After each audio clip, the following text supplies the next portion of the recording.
I don't think you have to push them. I think it's going to happen, but maybe not quite yet. But they'll end up being in the Accords, the Abraham Accords.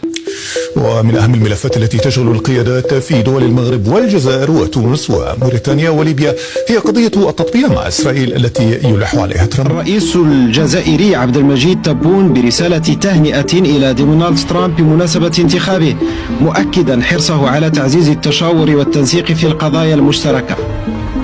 لكن عودة ترامب تثير توجس البعض في الجزائر، خاصة أن السيناتور الجمهوري ماركو روبيو المرشح لتولي منصب وزارة الخارجية كان من بين أبرز منتقدي الجزائر. ففي عام 2022 دعا روبيو إدارة بايدن إلى فرض عقوبات على الجزائر بسبب ما وصفه دعمها لموسكو في حربها ضد أوكرانيا وكونها من أكبر مستوردي الأسلحة الروسية.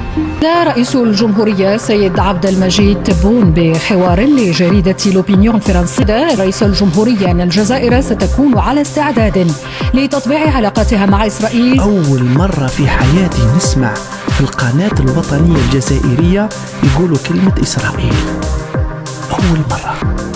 ما في يقولوا نظام الاحتلال، المحتل، المستعمر، الكيان، أسماء كثيرة. أول مرة يعني تشوكيت، أنا شخصيا تشوكيت أول مرة. وش هذا الفيراج؟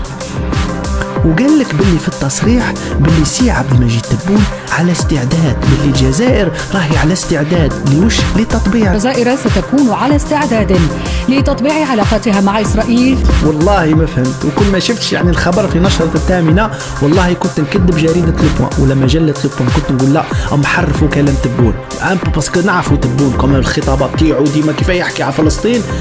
فمن بعد كي تجي في نشرة الثامنة وتأكد هي باللي نعم هاوش قال باللي الجزائر على استعداد تام.